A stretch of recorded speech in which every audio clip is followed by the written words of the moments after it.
Pueden sentarse, por favor. Felicitamos a todo el Ministerio de Expansión, a toda el área de expansión y a los ministerios que están involucrados por la organización de este tercer Festival de Expansión. Y le damos gracias a Dios por cada uno de los hermanos que han estado participando, trayendo el mensaje. Y estaba yo viendo que la idea de los mensajes de estos 3 días, mire, el primer día se habló del llamamiento, pero como todos hemos sido llamados a ser misioneros, o sea, el Padre es un misionero, el Padre Celestial, porque desde antes de la fundación del mundo ya diseñó un plan de redención, según Efesios capítulo 1. Y luego el Hijo es un misionero, porque vino del cielo representando al Padre y luego a predicar el reino de Dios. Dijo: el reino de Dios ha llegado a vosotros. Así le dijo, la primera vez que les predicó, dijo: el reino de Dios ha llegado a vosotros. Y luego el Espíritu Santo es un espíritu misionero, porque el Espíritu Santo está en cada uno de nosotros, en cada uno de los misioneros, y entonces es el que se mueve para que Jesucristo sea manifestado. Entonces, y cada uno somos un misionero. Usted es un misionero, quiera o no, es un misionero, es un representante de Cristo. Y entonces San Pablo lo dijo bien claro, dice: ya no vivo yo, dice, mas Cristo vive. Entonces, si Cristo vive en usted, usted tiene la misma responsabilidad que Cristo, ¿sí o no? La misma responsabilidad ¿de qué? De anunciar el reino de Dios, de predicar el reino de Dios. Y entonces, por eso, el primer día que se habló del llamamiento, se habló de que hemos sido llamados a representar a Cristo, pero en una tarea global, universal. Dice la palabra del Señor, para que la iglesia dé a conocer delante de todas las potestades, ¿verdad? Dé a conocer al Señor. Y luego también dice, para que sea un elemento de reconciliación, para reconciliar el cielo y la tierra, o sea, todo, y está incluido dentro del Padre Nuestro. Dice: para que se haga tu voluntad aquí en la tierra como se hace allá en el cielo. Entonces, el segundo mensaje era de la capacitación del misionero. ¿Cómo se capacita el misionero? Bueno, el misionero se capacita aprendiendo a obedecer. Dice, Dios nos manda a ser discípulos, dice, enseñándoles que guarden todas las cosas que les he mandado.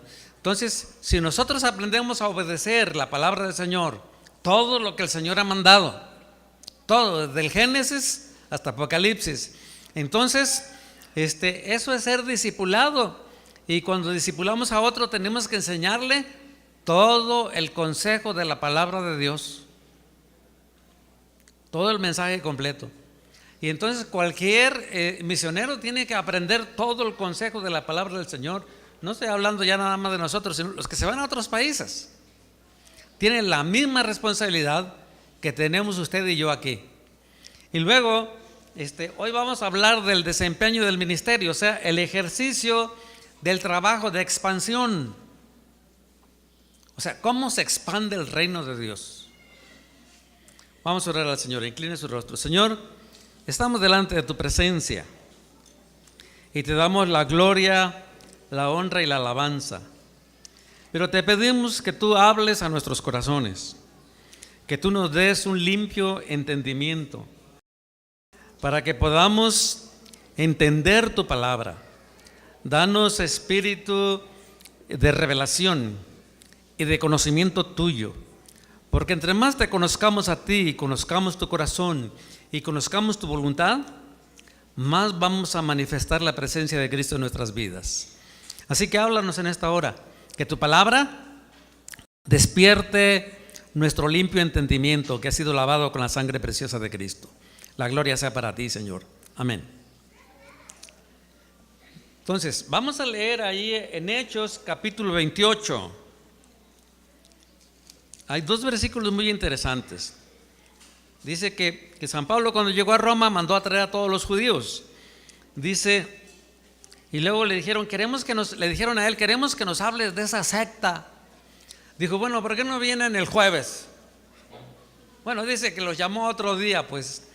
Y entonces vinieron, dice, mucha gente. Dice, y habiéndole señalado un día, vinieron a él muchos a la posada, a los cuales les declaraba y les testificaba el reino de Dios desde la mañana hasta la tarde, persuadiéndolos acerca de Jesús, tanto por la ley de Moisés como por los profetas. O sea, les dio un seminario, ¿no? Un seminario de 8 horas, porque era en la mañana y en la tarde. Y luego dice, les declaraba y les testificaba del reino de Dios. Entonces, ¿no les predicó el mensaje de salvación o sí? Claro que sí, porque está incluido, ¿verdad? Y luego dice el versículo 30, dice, y Pablo permaneció 2 años enteros en una casa alquilada y recibía a todos los que a él venían, predicando el reino de Dios y enseñando acerca del Señor Jesucristo abiertamente y sin impedimento. Entonces, no nada más proclamaba el evangelio. Nuestro problema es que a veces nada más proclamamos el evangelio y eso es todo. Pero tenemos que enseñar, porque mire, ¿qué cosa implica un reino? Un reino implica que hay un rey. Dice, de Jehová es la tierra y su plenitud, el mundo y los que en él habitan. Entonces, implica un territorio. Bueno, ya sabemos quién es el rey de reyes y el señor de señores.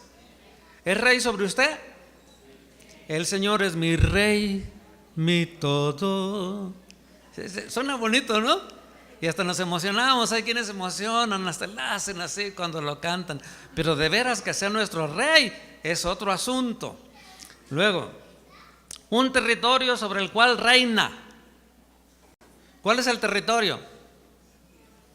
De Jehová es la tierra. Y luego dice, porque además él la sostiene. Luego dice, leyes, ordenanzas y un gobierno que administra esas leyes. ¿Hay leyes? Claro que sí, hay leyes.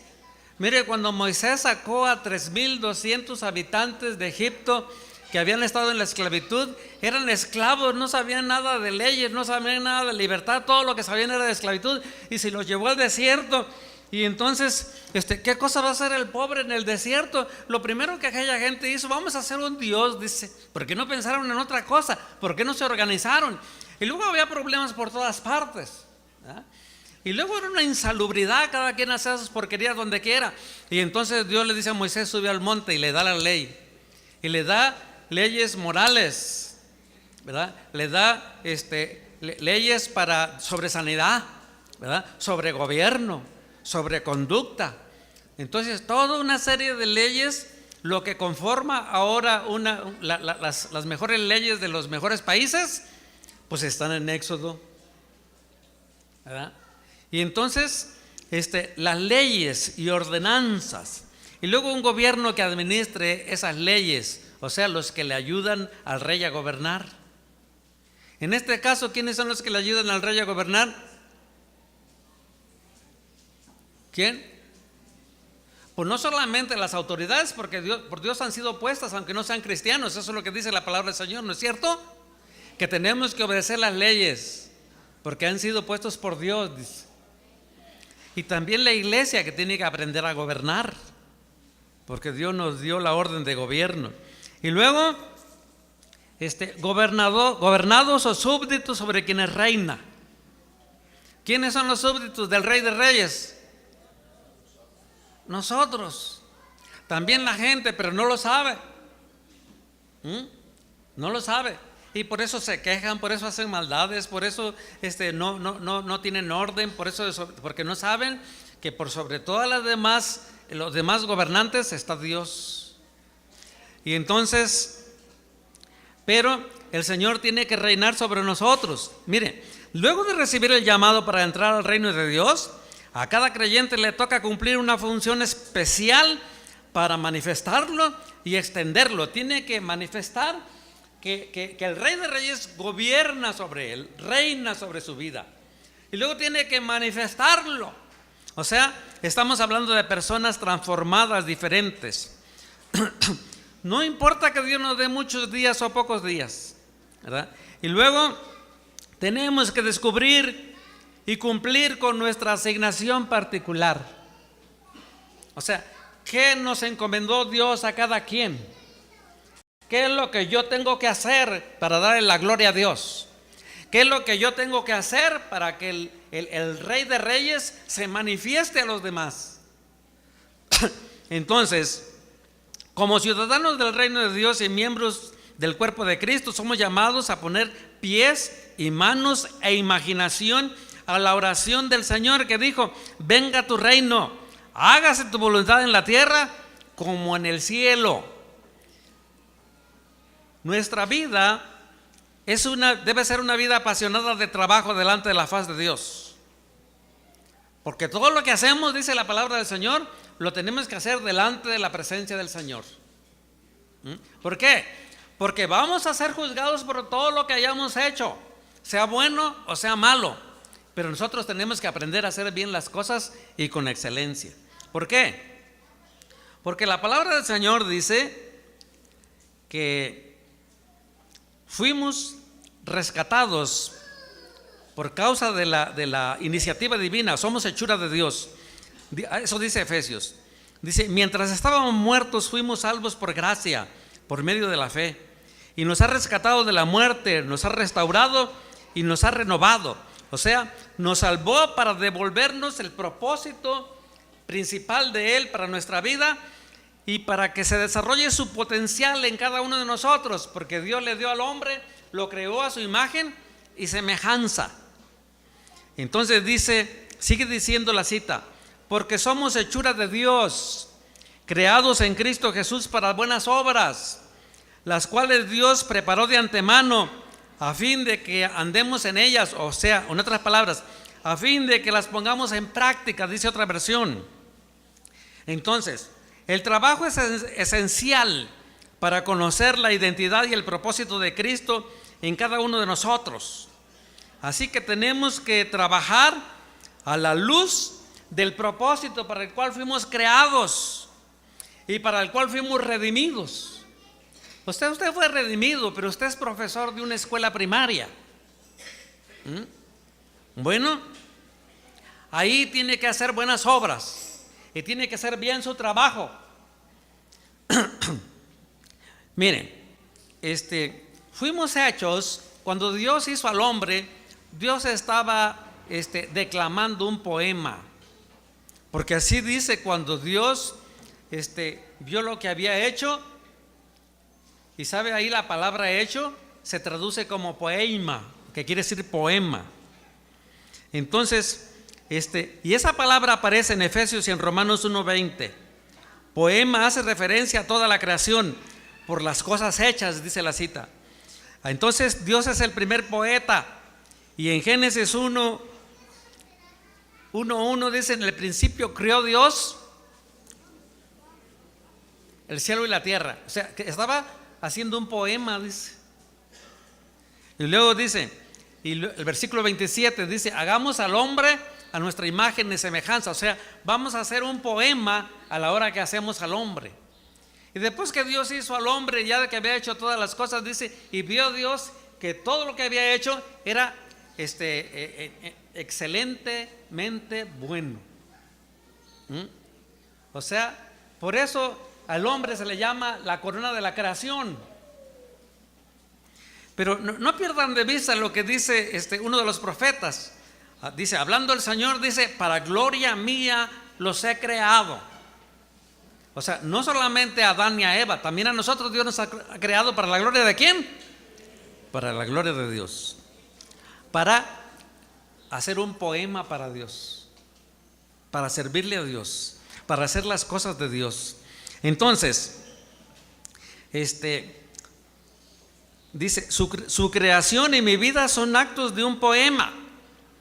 Mis buenas obras son habilitadas por Él y para responder a Él. Mi trabajo representa parte de su destreza, porque San Pablo dice: vuestros propios poetas han dicho, porque en Él nos movemos y somos. Eran inconversos, ¿verdad? Dice, en Él nos movemos y somos. Y San Pablo agarró ese poema y les dijo, porque en Él nos movemos y somos. En otras palabras, porque en Él nos movemos y hacemos. Qué tremendo. San Pablo le está aplicando el concepto de hacer un poema para Dios a toda la gente, aunque era inconversa. Porque la gente inconversa también tiene creatividad, ¿verdad? Son rasgos de la creación de Dios. Entonces, pero luego encontramos en el Nuevo Testamento la palabra ergón también, que designa una acción o un hecho en contraste con las meras palabras. Aparece 169 veces en el Nuevo Testamento. Aparece cuando se habla de la obra de Cristo, la obra del Evangelio, la buena obra de servicio a los que padecen necesidad, la obra realizada, cualquier trabajo, cualquier ocupación, se definía con esa palabra. Mire, todo trabajo es para Dios. En el Antiguo Testamento aparece la palabra abad, que quiere decir trabajar o servir. Se refiere al trabajo que Dios ha asignado al hombre y forma parte de los ciclos comunes de trabajo y de descanso. O sea, 6 días trabajarás. En otras palabras, 6 días trabajarás para Dios, porque delante de quien hace el trabajo, el hombre. Y luego el 6º día vas a descansar, porque Dios trabajó 6 días, dice, y descansó 1. ¿Dios se cansó? No, Dios no se cansó, pero descansó 1. Y mire, qué curioso, Dios hizo al hombre el 6º día. Y luego el 7º día entró a un descanso. Es que Dios nos da descanso. ¿Para qué? Para que le sirvamos. Le dio descanso. Entonces entra el hombre en un descanso y luego de ahí para adelante viene un ciclo de trabajo y de descanso y de reposo. Entonces 5:17, San Juan 5:17 dice, mi Padre hasta ahora trabaja y yo trabajo. Ahora, si Dios trabaja, si el Hijo trabaja, Jesucristo trabaja y el Espíritu Santo trabaja, ¿qué cosa tenemos que hacer nosotros? Hemos sido redimidos para trabajar. Y ese trabajo no solamente abarca la obra espiritual o la oración y la lectura de la Biblia y el culto, porque si nada más abarcara eso, nada más ese fuera el trabajo, entonces estamos separando lo religioso de lo secular. Entonces, las obras de servicio y de compasión y las obras comunes encomendadas al hombre son un mandato cultural, porque Dios no creó una cultura, Dios no creó a la humanidad para que esté de floja, porque muchos roban y asesinan y matan y todo eso porque quieren tenerse en trabajar. ¿No ve que hay una filosofía muy, ¿cómo decirles? Muy ajena a la realidad. Dice la ley del menor esfuerzo. La ley del menor esfuerzo. ¿Cómo tener más trabajando menos? O como le hacía aquel, ¿no? ¿Sí? Estoy pensando cómo llenar esta sin usar estos. Pero eso es contrario a la voluntad del Señor. Dios quiere que el hombre trabaje. No debemos reducir la palabra obras en un sentido espiritual. Toda buena obra significa todo lo que haces. Toda buena obra significa tus 8 horas diarias de trabajo. Mire, también significa que el trabajo debe ser bueno, o sea, bien hecho, que se haga con excelencia. Si es panadero, que haga buen pan. Si es barrendero, que barra bien. Si es recogedor de basura, que la recoja con excelencia. Pero no, claro, yo digo, no hay cristianos ahí, ningún cristiano quiere recoger basura, porque piensa que es un trabajo muy denigrante, pero luego vamos a hablar de eso. Entonces,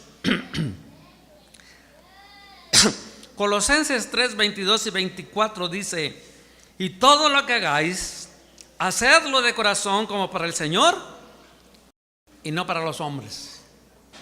Todo lo que hagáis, en las 16 horas diarias, los 7 días de la semana. Miren, nosotros somos un reflejo divino, somos parte de un todo. Cada persona tiene una vocación singular y está siendo transformada a la imagen de Dios. Primera de Pedro 4, 10, 11 dice: cada uno, según el don que ha recibido de Dios, ministrelo a los otros como buenos administradores de la multiforme gracia de Dios. Así que cada uno de nosotros es un reflejo único de la imagen infinita de Dios. Alguien dijo: Dios tiene tantas formas de hacer las cosas y ha dado dones a cada quien, dones particulares a cada quien, que aunque pareciera que dos personas han recibido el mismo don, cada quien va a hacer la cosa de diferente manera. Entonces, nuestra propia naturaleza y las buenas obras que Dios dispuso de antemano, a fin de que las pongamos en práctica, están entroncadas o metidas en la misma naturaleza divina. Y entonces por eso San Pedro dice que hemos recibido la naturaleza divina, ¿sí? Entonces, todos nosotros, mirando a cara descubierta como en un espejo la gloria del Señor, somos transformados de gloria en gloria en la misma imagen como por el Espíritu del Señor. Entonces, dice San Pablo: cuando nos miramos en un espejo, ¿a quién vemos? Dice, es lo que está diciendo. Cuando usted se ve en un espejo, ¿a quién ve? ¿A quién ves tú cuando te ves en un espejo? ¿Cómo que no sabes?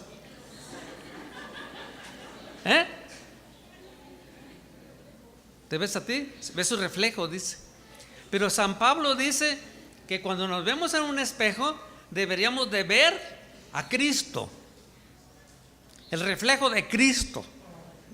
Y entonces, cuando estamos viendo la gloria del Señor, o sea, la gloria del Señor que está en nosotros, el problema que pasa es que algunos hermanos no ven la gloria del Señor que está en su vida y se la pasan así, haciendo cosas malas, perversas, pensando mal en la pornografía, en las malas palabras, allá platicando con los amigotes, y luego quieren traer aquí toda esa porquería. Y entonces esas ideas así de que la muchacha dice: dame la prueba, le dice el muchacho, y la muchacha le da la prueba. Estoy hablando de los cristianos, y al ratito ya está embarazada y es hija de los pastores, ¿verdad? Y entonces, y así la cosa está así. Ya hay hermanos que no, cualquier cosita ya se quieren divorciar, porque ¿quién les calienta la cabeza? Tienen las ideas del mundo. No le están dando, no están dejando que la gloria del Señor brille a través de ellos. ¿Te pasó un problema? Deja que la gloria de Dios se manifieste en tu vida. Deja que se refleje. Y entonces dice aquí: y somos transformados de gloria en gloria en la misma imagen que proyectamos. Así que cuando usted va a trabajar, ¿verdad? La gloria de Dios va con usted. Iba una vez en un urbano así y subió un endemoniado, y cuando se subió por la puerta de atrás, yo sentí como que me hicieron así, ¿no? Y volteé y ya vi que dije: no, pues este está endemoniado. Entonces yo me le quedé mirando, veía feo, y yo me le quedé mirando feo también. Dije: si es mayor el que está en mí que el que está en él. Y cuando aquel voltea así, me vuelve a ver así, empieza a chillar, dice: yo aquí me bajo. Se retorció más y lo bajaron a media cuadra. Se tuvo que parar el urbano para que se bajara. Y entonces, es que, ¿cómo es posible que nada más los demonios se dan cuenta de lo que está en nosotros? Y no ve que aquel pastor, que era mi copastor, allá fue al Zócalo, y un endemoniado que había antes así grandote, que las greñas así, cargaba como 2, 3 sacos y 4 morrales, y ahí andaba ahí, porque estaba muy alto, pues todo el mundo lo veía ahí en el Zócalo. Y entonces se le acercó a mi copastor, le dijo: Isaías 61:1, le dijo. Y entonces aquel se quedó así. Y le digo: ¿qué querrá decir Isaías 61:1? Y ya cuando llegó a su casa, abrió la Biblia, fue a ver Isaías 61:1, que dice: el Espíritu del Señor está sobre mí y me ha enviado a libertar a los cautivos. Ay, Dios mío, dice, si yo me hubiera sabido ese versículo de memoria, hubiera reprendido al demonio y hubiera salido, dice, porque él mismo estaba reconociendo que el Espíritu del Señor estaba sobre mí.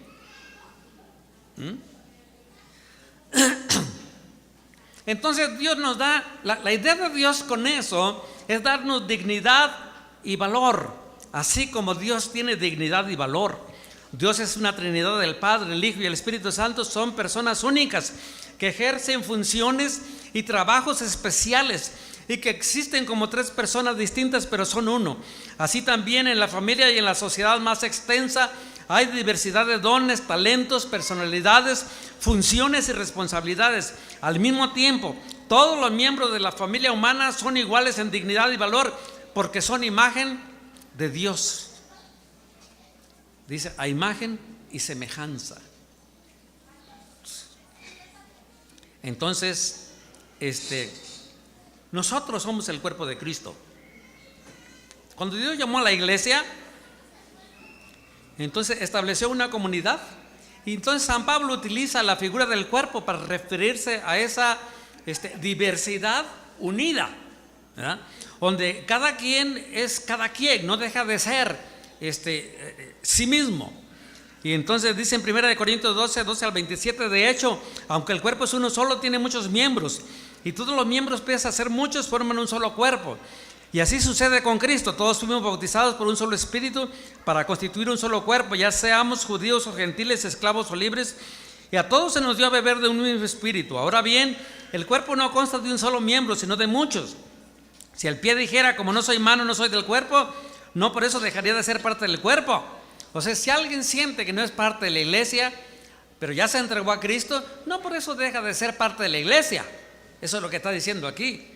Y si la oreja dijera, como no soy ojo, no soy del cuerpo, o alguien pudiera decir, bueno, es que como yo no soy el pastor, yo no soy importante aquí, yo soy un simple miembro, soy el que limpia los baños. No por eso dejaría de ser parte del cuerpo. Si todo el cuerpo fuera ojo, ¿qué sería del oído? Y si todo el cuerpo fuera oído, ¿qué sería del olfato? En realidad Dios colocó a cada miembro del cuerpo como mejor le pareció. Y si todos ellos fueran un solo miembro, ¿qué sería del cuerpo? Una orejota, una cabezota. Dice, por cierto, lo cierto es que hay muchos miembros, pero el cuerpo es uno solo. El ojo no puede decirle a la mano, no te necesito, ni puede la cabeza decirle a los pies, no lo necesito.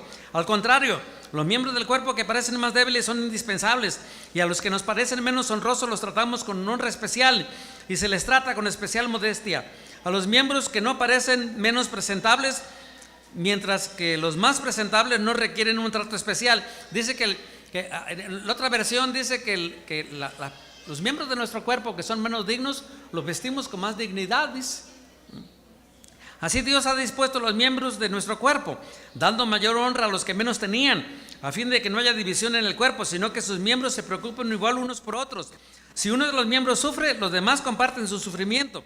Y si uno de ellos recibe honor, los demás se alegran con él. Ahora bien, ustedes son el cuerpo de Cristo y cada uno es miembro de ese cuerpo. Así que Dios ha orquestado las partes del cuerpo como Él quiso para que cumplieran con un propósito especial. Pero cada quien tiene que desempeñar una función única dentro del cuerpo. O sea, todos somos indispensables. O sea, todos somos importantes para Dios. Nadie es insignificante para Dios. Aunque todos ejercen distintos roles y funciones, cada parte tiene igual valor y dignidad delante de la presencia del Señor. Hay unidad y diversidad de dones para beneficio de todos. Cristo suministra a su cuerpo una diversidad de dones. Dice 1 Corintios, ahora bien, hay diversos dones, pero un mismo espíritu.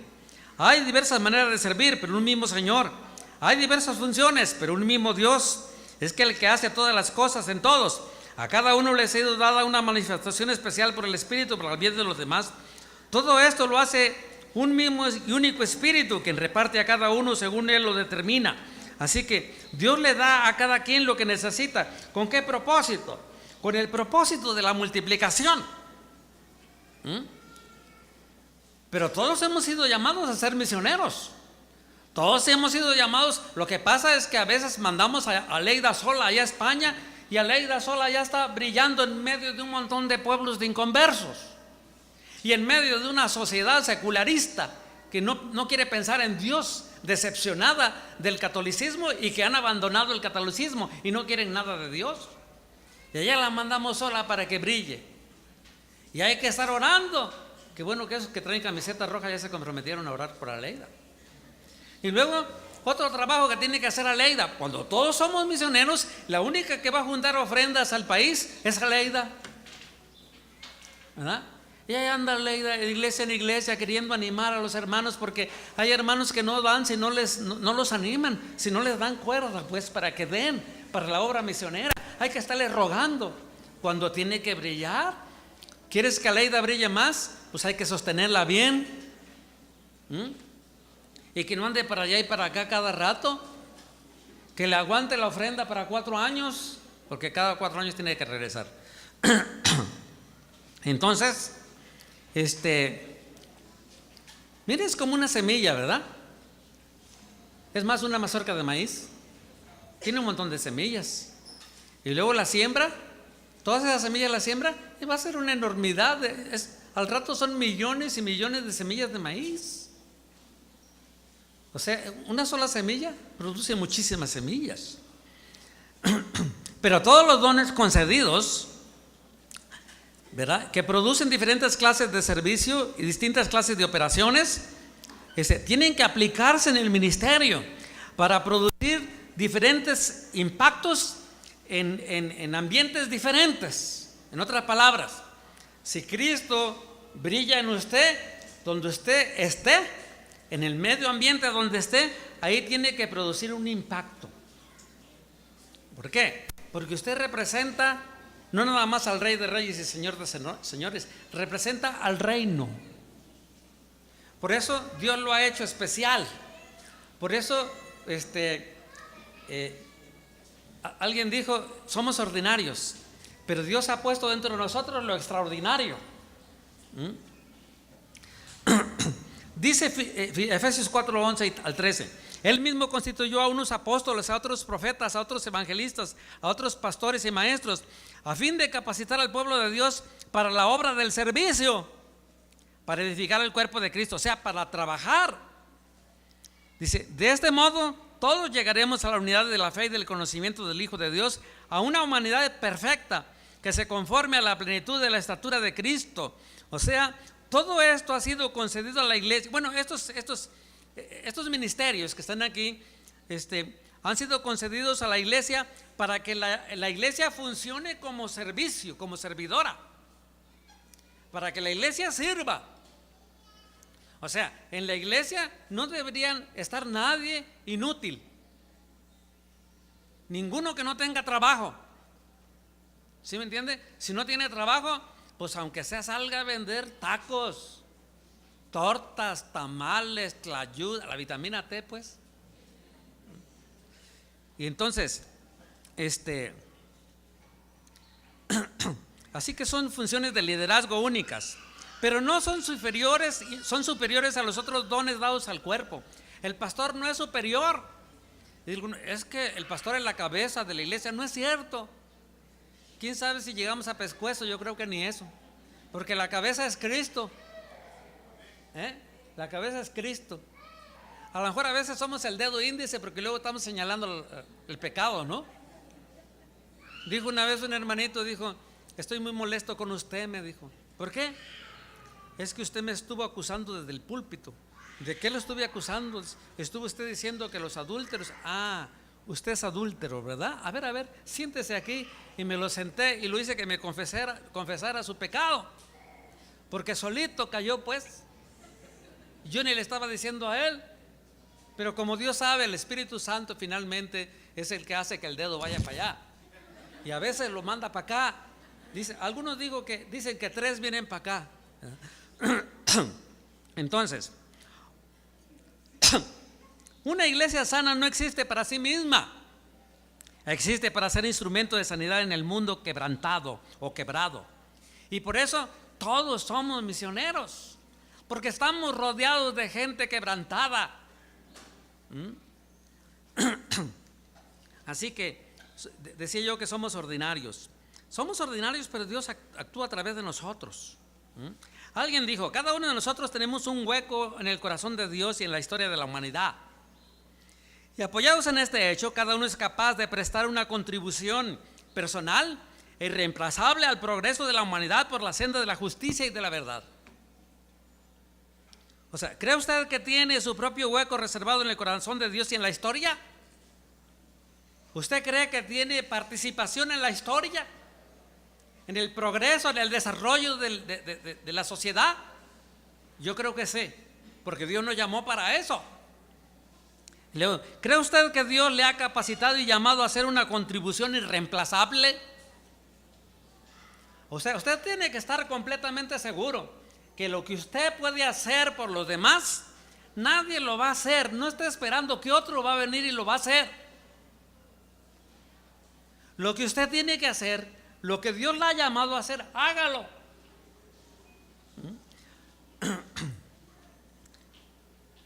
¿Puede usted oír verdaderamente lo que el apóstol Pablo dice acerca de su posición en Cristo, en el cuerpo de Cristo? Dice San Pablo: en realidad Dios colocó cada miembro del cuerpo como mejor le pareció. Su parte en el cuerpo es legítima y necesaria. Dios no solo crea lo que llamamos ordinario, como las flores del campo, las estrellas del cielo, y también habita en lo ordinario. No solamente creó, pero también habita y actúa en y a través de cada hombre y cada mujer. Así que Dios usa a los pastores, pero también a las amas de casa, a los zapateros, como el misionero que fue a la India, era zapatero remendón y fue a transformar la comunidad, ¿verdad? Vio que habían talado los bosques y dijo: vamos a reforestar.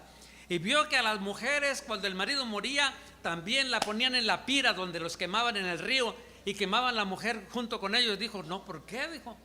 Y él se opuso y empezó a evangelizar y a trabajar para que no hicieran, y entonces se prohibió por ley. Influyó en las leyes, influyó en la sanidad, influyó en la cultura, porque tradujo las escrituras a 34 idiomas y era un zapatero remendón. Así que hermano Narváez, yo a veces veo al hermano Narváez allá sentado con su sombrero en la tarde, pero es zapatero remendón. A lo mejor es otro misionero. Es más, todos somos misioneros. Así que de cada uno, de cada creyente, fluye la vida de Dios. Fluye la vida de Dios. Dice el profeta Jeremías: recorran las calles de Jerusalén, observen con cuidado, busquen en las plazas. Si encuentran una sola persona que practique la justicia y busque la verdad, yo perdonaré a esta ciudad, dijo el Señor. Así que no estaba buscando 10,000, ni 1,000, ni siquiera 100, es más, ni siquiera 10 para traer un beneficio para la comunidad. ¿Cuántos estaba buscando? Uno. ¿Uno que qué? Que se conduzca honestamente y que busque la verdad, que practique la verdad. Así que él puede trabajar a través de una sola persona, puede trabajar a través de usted para hacer algo tremendo ahí en su fuente de trabajo, para hacer algo tremendo ahí en su escuela con sus compañeros, ¿eh? Para hacer algo tremendo allá con el que trabaja de recogedor de basura, con toda esa comunidad de recogedores de basura. Para hacer algo tremendo si usted trabaja en el mercado de abastos, y vaya que si necesita una mano de león, el mercado de abastos, una limpieza a fondo, ¿eh? De tanta porquería y que sale hasta allá, hasta el río y todo. Y los que se pusieron ahí son los de la Santa Muerte. Pues va a estar peor esa cosa. Y la iglesia, nosotros bien, gracias, no hemos hecho nada. Pero si hubiera uno, dice en Eclesiastés: también vi en este mundo un notable caso de sabiduría, una ciudad pequeña con pocos habitantes, contra la cual se dirigió un rey poderoso que la sitió y construyó a su alrededor una impresionante maquinaria de asalto. En esa ciudad había un hombre pobre pero sabio, que con su sabiduría podía haber salvado la ciudad, pero nadie se acordó de aquel hombre pobre. Yo digo que más vale maña que fuerza, y aun cuando se menosprecie la sabiduría del pobre y no se le preste atención a sus palabras, más atiende a las palabras tranquilas que a los sabios y a los gritos del jefe de los necios. Vale más la sabiduría que las armas de guerra. Un solo error acaba con muchos bienes. Así que Dios usó un pobre hombre, dice, desconocido, para salvar a la ciudad. Y no era un hombre que gritaba, dice, pero tenía palabras sabias. Usted no necesita gritar y pararse ahí en el camión y decir: ahora les voy a hablar de Cristo. Y ahí viene el camión, ¿no? Y nadie le hace caso, pues. Porque luego, después de todo el día de predicar en los camiones, usted tiene que evaluar y decir: ¿cuántos me gané para Cristo? Bueno, de todos modos, si le gusta hacer eso, hágalo. A lo mejor al rato se convierta en uno. Dios puede usar incluso a las personas más insignificantes cuyos nombres el mundo no reconoce ni va a reconocer, pero que Dios los puede usar para transformar la comunidad, para traerle seguridad a la comunidad. Estos son los grandes, son los desconocidos con grandeza. Y eso habla de la inmortalidad de las obligaciones silenciosas que deben realizar los seres más insignificantes de la especie humana. Entonces, y muchos de estos, dice la Biblia, los postreros serán primeros. Y también dice: sobre poco fuiste fiel, sobre mucho te pondré.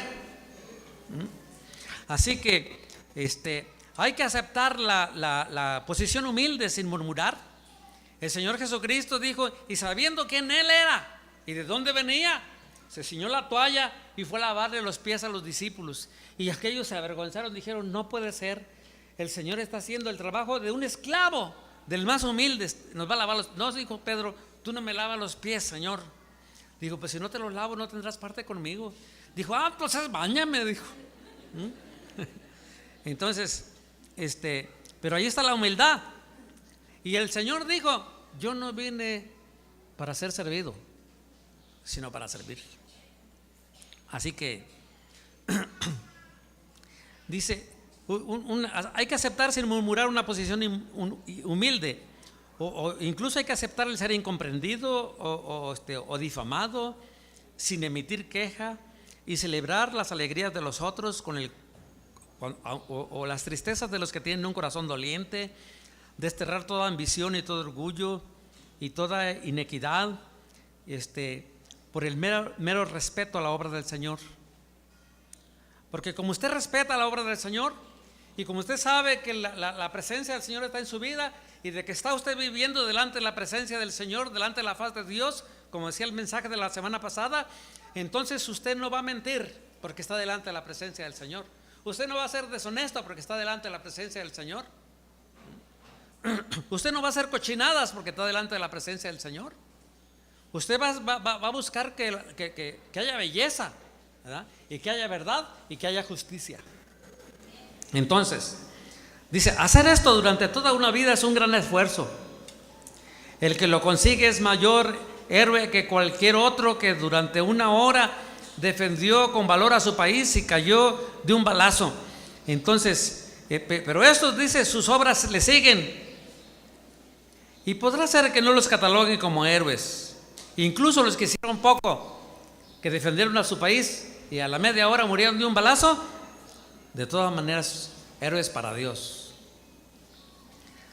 ¿Qué cosa es el éxito?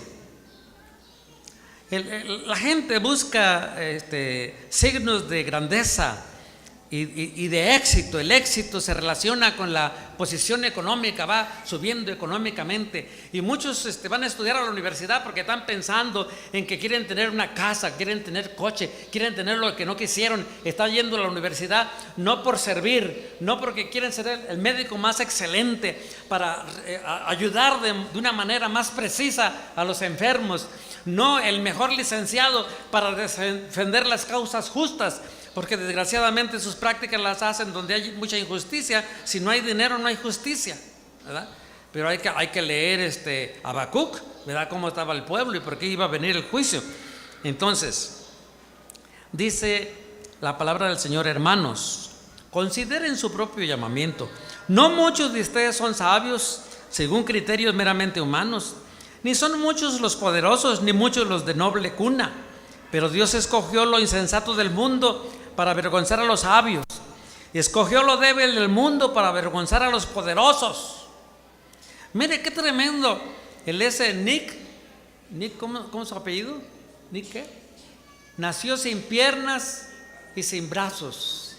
Y es uno de los que tienen un mensaje así para ayudar a la gente que sufre, de los mensajes más poderosos. Y ya cuando termina sus conferencias, todo el mundo pasa llorando porque Dios los tocó. Me llamó mucho la atención una niñita que pasa y no sabe cómo hacerle, porque ella lo va a abrazar, pero el otro no tiene brazos, y entonces le hace a la niña así y nomás le pone su cabeza en el cuello de Nick. Dice: también escogió de lo más bajo y despreciado, lo que no es nada, para anular a lo que es, a fin de que en su presencia nadie pueda jactarse. Escogió a la mujer, aquella prostituta de Jericó, y que después fue bisabuela de David, del rey David. Entonces, pero gracias a él ustedes están unidos a Cristo Jesús, a quien Dios ha hecho nuestra sabiduría, es decir, nuestra justificación, santificación y redención, para que, como está escrito, si alguien ha de gloriarse, que se gloríe en el Señor. Así que todo es para la gloria de Dios. Dice: así que Dios escoge a lo necio y a lo débil y a lo de baja estima. ¿Para qué? Para que se manifieste la fuerza de Dios. La gloria de Dios brilla más a través de los simples, de los débiles y de los humildes. San Pablo dice: pero Él me dijo, te basta con mi gracia, pues mi poder se perfecciona en la debilidad. Por tanto, gustosamente haré más bien alarde de mis debilidades, para que permanezca sobre mí el poder de Cristo. Por eso me regocijo en debilidades, en insultos, en privaciones, en persecuciones y dificultades que sufro por Cristo, porque cuando soy débil, entonces soy firme, entonces soy fuerte, entonces soy más capaz. Entre más sufro, soy más capaz. Así dígale al que está a su lado: entre más sufro, soy más capaz. Y no se ande quejando, ¿ya? Y no se ande quejando, no se haga la víctima, porque no es víctima. Es un misionero en preparación, es un misionero en capacitación por la mano poderosa de Dios, para que Cristo brille a través de su vida. La Biblia es un relato de individuos comunes y corrientes que usó Dios. Mire, Moisés era tartamudo, Sara se le escapaban las risas por todos lados, por eso hasta un rey egipcio se enamoró de ella, ¿verdad? Gedeón era bien incrédulo, estaba haciéndole pruebas a Dios para ver si de veras el Señor lo estaba llamando o no, ¿verdad? Y le dijo: le dice, varón esforzado y valiente. Dice aquel: ¿de dónde soy esforzado y de dónde soy valiente? Qué tremendo, ¿no? Que el ángel estaba viendo el potencial que tenía, y él escondía la semilla para que no se la robaran, y también se iba a esconder para que no le pasara nada. Y luego Jonás era un resentido político. Dijo, cuando Dios hizo misericordia sobre Nínive, dice: ya sabía que tú eres un Dios misericordioso y compasivo, por eso no quería venir. Sí, ya conocía a Dios, nomás que era bien mula, ¿verdad? Pero por eso Dios usó su procedimiento. Mire, primero que lo avientan al agua, luego se lo chupa el pez, y allá anda en medio de los jugos del pez, así, todo apichado, así, todo lleno de baba, y luego va el pez y lo vomita. Así que si no quieres ir por la buena, aunque sea de vómito, vas. Y entonces allá anda el vómito recorriendo toda la ciudad, ¿verdad? Predicando. Y Dios perdonó la ciudad porque se pusieron en ayuno y oración. Y luego dice que Dios tuvo misericordia hasta los animales, ¿no? Ya se los dije hace 8 días. Dice, y así que, y luego Pedro todavía maldecía, todavía se echaba sus escorpiones. Y luego Tomás dudaba hasta de su propia sombra. Así que, pero todos fueron escogidos por Dios, y los escogió para hacer proezas. ¿Por qué? Porque como dice el salmista, dice: Él es cual poderoso gigante, y en Él, dice, haremos proezas. ¿Sabe qué? Lo que pasa es que la mayoría de los cristianos no se la creen. Allá andan. quieren dar lástima. Pastor, ore por mí porque fíjese que esto. Pastor, ore por mí porque lo otro. Pastor, ore por mí. Hay que preguntarle al Señor: Señor, ¿qué me quieres enseñar con esto? Mira, Señor, hoy amanecí que me duele el nervio ciático y ahora sí, como mi esposa la habían operado y yo tenía problemas con el nervio ciático, y se queja a la 1 de la mañana, y yo también le digo: vieja, mañana la vamos a darle gracias a Dios al templo. ¿Y eso por qué? Me dice: porque hay. Le dije: malo cuando no hay. Porque ella le hacía ay y yo también le hacía ay. Pero había que darle. Estaba yo en lo correcto, ¿no es cierto? Porque había que darle gracias a Dios. ¿Cómo a Dios nada más le damos gracias por lo bueno? Y cuando nos vienen las de al revés, ¿no le damos la gloria a Dios? Dale gloria a Dios. Dale gloria a Dios. Hay que comprender que la capacitación no se basa en la realización, se basa en la posición que Dios nos ha dado como hijos de Dios. Dice: estamos sentados juntamente con Cristo en los lugares celestiales. Eso es una posición, ¿verdad? Pero tenemos que vivir como Cristo vivió en la tierra.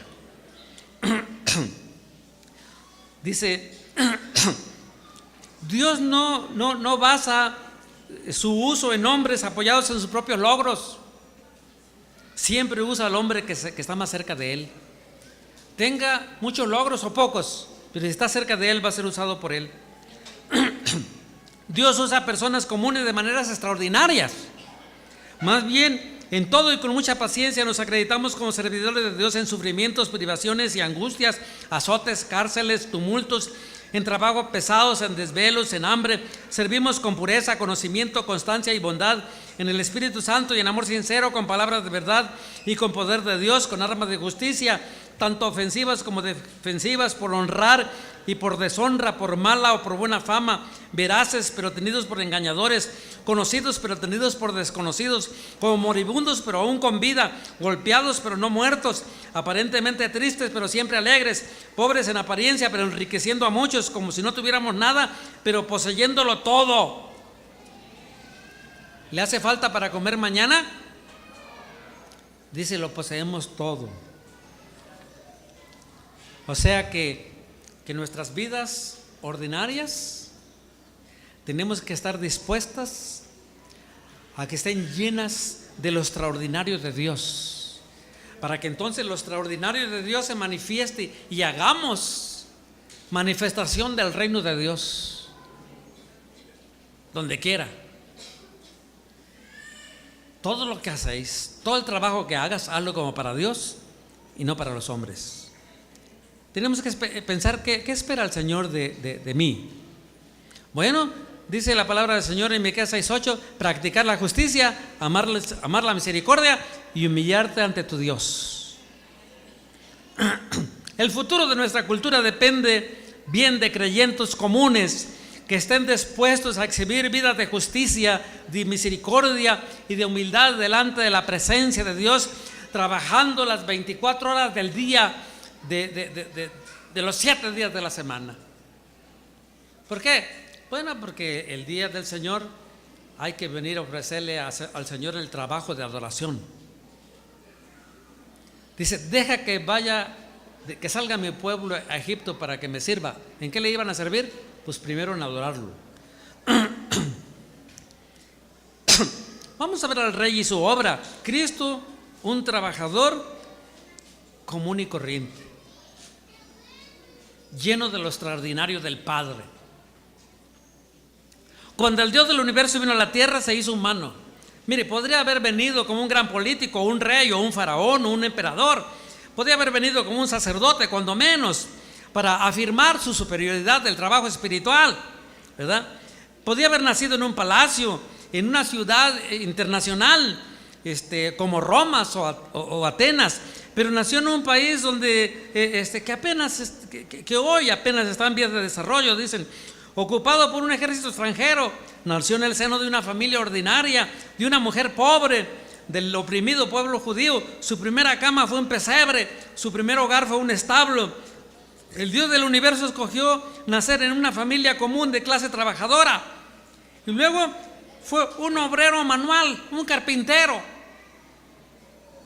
que desde niñez empezó a aprender a hacer la carpintería, como veía que la hacía su papá, y cuando ya no está el papá, él sigue trabajando. La carpintería era un trabajo noble, y en aquel entonces había mucho trabajo porque no había muebles de madera comprimida, ni había muebles de fierro, ¿verdad? Entonces, así que el Señor Jesús fue un rey, pero un siervo. Así que el Rey de Reyes y Señor de Señores está haciendo lo que dice San Marcos 10:45: el Hijo del Hombre no vino para ser servido, sino para servir y para dar su vida en rescate por muchos. Así que la imagen completa de Dios fue revelada en Cristo por medio de su servicio. Aunque su obra esencial fue procurar nuestra salvación, llevó a cabo ese trabajo en el contexto de una vida común hace 2000 años. Así que fue carpintero, construyó muebles, enmarcó puertas y ventanas. Fue maestro que enseñó niños y adultos, trabajador de salud pública que repartió salud emocional, espiritual y física.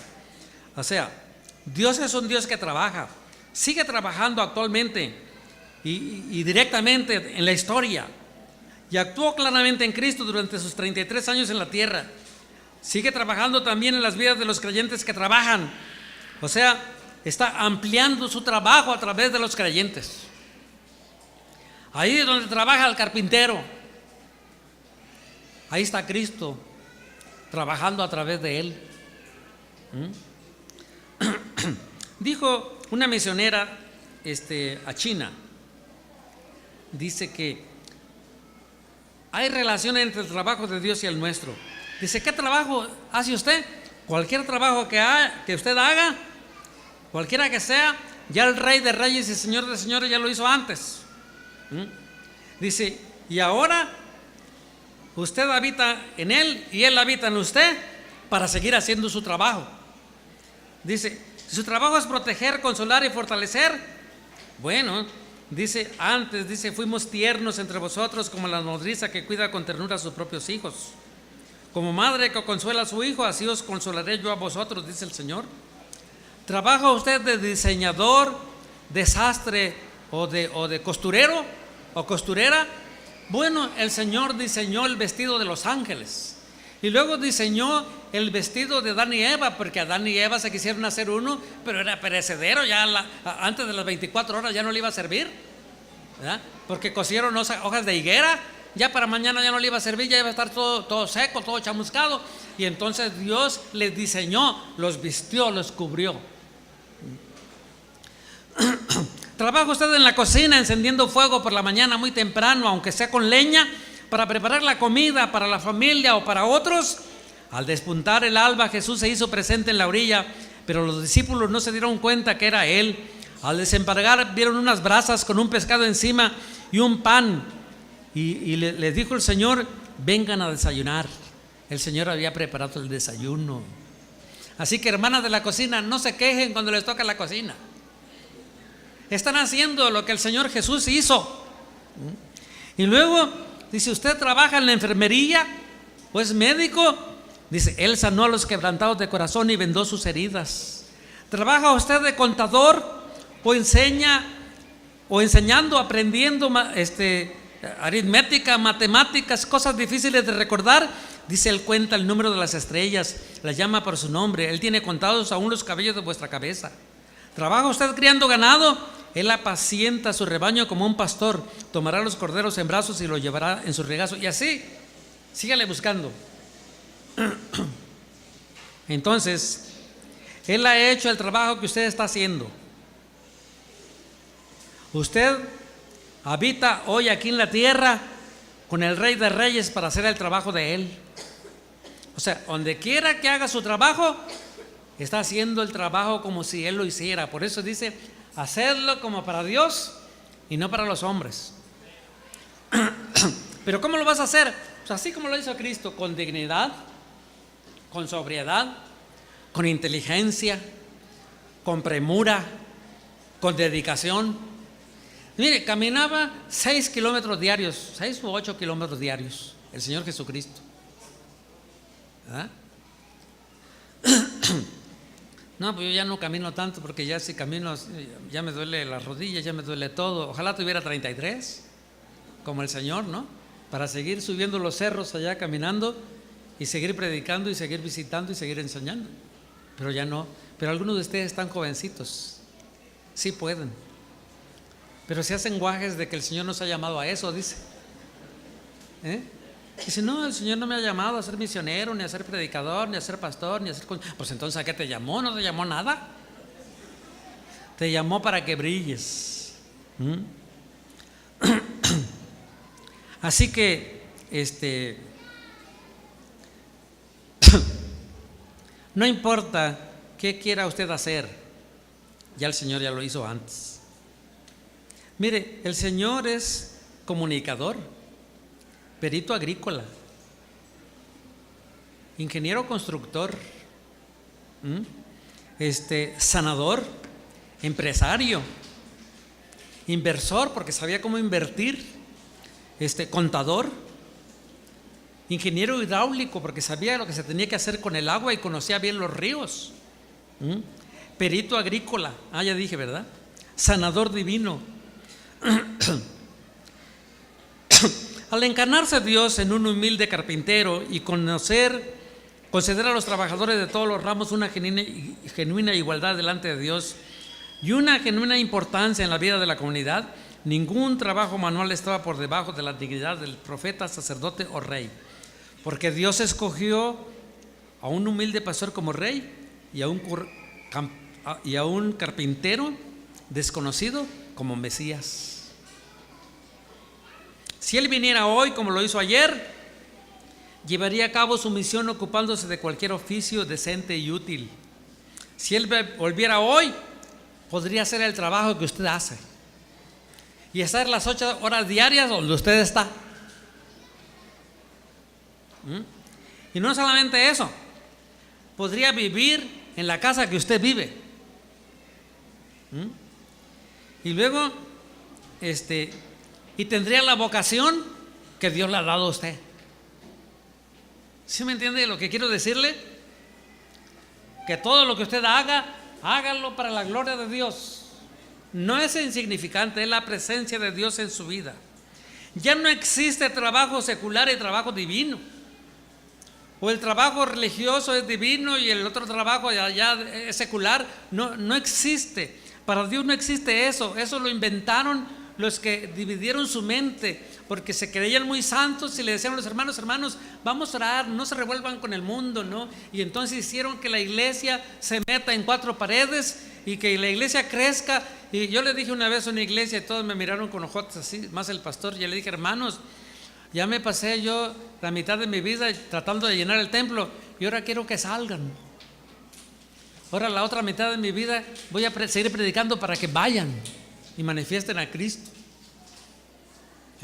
Y aunque sea el domingo nada más para cantarle al Señor juntos, para saber que pertenecemos a un cuerpo y para ser edificados en la palabra y luego salir a brillar. Ya voy a terminar. Cristo desea habitar en el mundo por medio de su pueblo, donde éste vive y trabaja. Como cristiano, no soy discipulado para hacer solo cosas espirituales, con una vocación superior, o complementar mi trabajo secular. No, debo aprender a vivir toda mi vida como Jesús quiere que viva, en la casa y en el trabajo y en todo donde Dios me ponga y con lo que Dios me ha dado y con lo que Dios ha puesto en mí. Así que ya no va usted a decir, ay, gracias a Dios que ya vino el viernes o que ya vino el sábado. No, mañana tempranito va a decir, gracias Señor porque llegó el lunes y me voy a servirte. Y se va tempranito a servirle, se va a la escuela a decir, gracias Señor porque llegó el lunes y voy a estudiar, voy a seguir estudiando, voy a estar entre mis compañeros, quiero que la presencia tuya brille en mi vida, que se manifieste tu gracia. No existe trabajo secular y divino. El Dios del universo caminó por el jardín de Adán y Eva, encargó a Moisés construir un tabernáculo porque quería habitar entre su pueblo. En Cristo la palabra se hizo carne y habitó entre nosotros, pero ahora desea habitar en medio de las naciones a través de su iglesia. O sea, Dios desea habitar en medio de Oaxaca ¿A través de quién? A través de su iglesia. Porque cuando usted va por ahí, usted va representando a Cristo. Y así como el demonio le va a decir, Isaías 61:1, Isaías 61:1, ¿verdad? Entonces usted tiene que manifestarlo. Así que yo tengo que aprender de Jesús cómo viviría hoy, cómo viviría mi vida, para que entonces Él esté presente en mi trabajo, en lugar de trabajo o donde yo vivo. Yo he de ocupar el territorio y el tiempo de mi vida por Jesucristo. O sea, territorio donde yo esté, donde yo pise, donde yo voy. Porque mire, Jesucristo dice, y yendo, disipulen, dijo el Señor, a las naciones. ¿Cómo se disipulan a las naciones? Estando sentados, estando metidos en el templo, dice yendo. ¿Dónde vas a ir mañana? Ahí donde vas, ahí donde pises, ahí donde estés, manifiesta el reino de Dios. Nuestra santificación no depende tanto del cambio de actividad como de hacer las cosas para Dios y no para nosotros mismos. O sea que si usted trabaja 8 horas diarias, trabájelas para Dios. Y si está en la oficina 8 horas diarias, hágalas para Dios. Y no se le va a hacer pesado. Y si tiene que tratar con gente, hágalo como si el Señor estuviera tratando con ellos. Sonríeles, dele las gracias. Si va a un restaurante, dele propina al mesero y dele las gracias, agradézcale, tómele la mano y le diga muchas gracias. Tu trabajo estuvo excelente, aunque le haya servido así con la trompa parada. Usted dígale que le sirvió porque comió rico. Y si tiene oportunidad de darle gracias al capitán, dele gracias al capitán. Mi trabajo no es algo que yo haga simplemente por sobrevivir o acumular riqueza o poder. Porque las riquezas, dice, cuando uno se va con el Señor, nomás se lleva el mejor trajecito, eso si no se lo reparten los hijos antes. Y un cajoncito, ahora ya no admiten metálico, y un cajoncito de madera. Es más, hay cristianos que ya hasta los están incinerando. Así les sale más barato, quién sabe. Entonces, lo ordinario es vivificado por lo sagrado. Cristo nos ha salvado para más que ir al cielo. Hemos sido salvados para servir a Cristo e implantar, e expandir su reino en la tierra como ya lo está en el cielo. Hágase tu voluntad en la tierra así como se hace en el cielo. El reino de los cielos ha llegado hasta vosotros, dijo el Señor. Y Pablo predicaba el reino de los cielos. No solamente predicaba la cruz para que la gente se salva, predicaba todo el mensaje completo, dice, desde la ley y los profetas. Así que cada uno fue creado para una vocación particular y a usted le toca descubrirla. Dígale, Señor, ¿qué es lo que tengo que hacer? ¿Qué es lo que tengo que hacer para impactar a la comunidad? Ayúdame, Señor, a entenderlo. Ayúdame, Señor, a captarlo. Dice Romanos 12 que tenemos que renovar nuestro entendimiento. Pero si usted le dice al Señor, cambia mi mente, Señor, el Señor le va a decir, aquí está, cámbiatela tú. Le dijo la hermana Lan al Señor, Señor, dime cómo podemos impactar las naciones. Y dime cómo. Y anduvo, dale y dale, hasta que el Señor le dijo, pues lee la Biblia, le dijo. Y fue cuando leyó en Éxodo y encontró allí todas las leyes que Dios había dado para que una comunidad se maneje como el reino de Dios, con verdad, con justicia y con belleza. ¿Qué va a hacer usted? ¿Cuántos son misioneros? Pónganse de pie los misioneros, los que van a manifestar a Cristo. Los que no tienen a Cristo en su corazón no se pongan de pie, porque qué cosa van a manifestar. Pero hay oportunidad. Si quiere manifestar al Señor, hoy puede rendir su vida al Señor y decirle, Señor, me rindo a ti. Yo quiero hacer las cosas para ti. Yo quiero manifestarte a ti.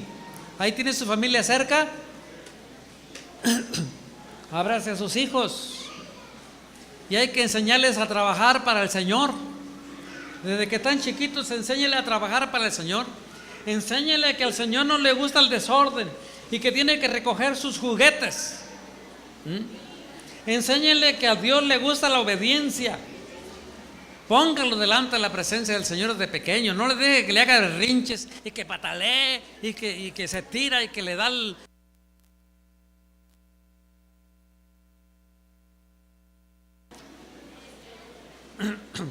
Vamos a orar, hermanos, con pila o sin pila oramos. Te bendecimos, Señor, en esta hora.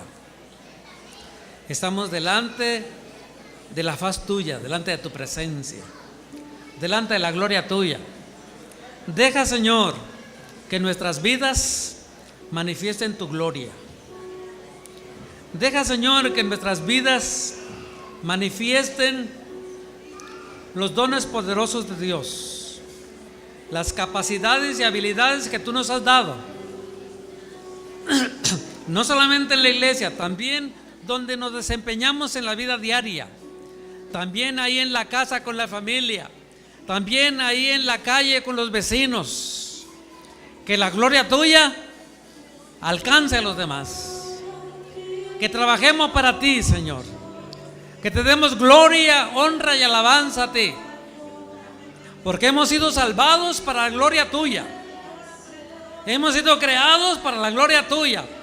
Todos somos misioneros. Todos tenemos que ofrendar para las misiones.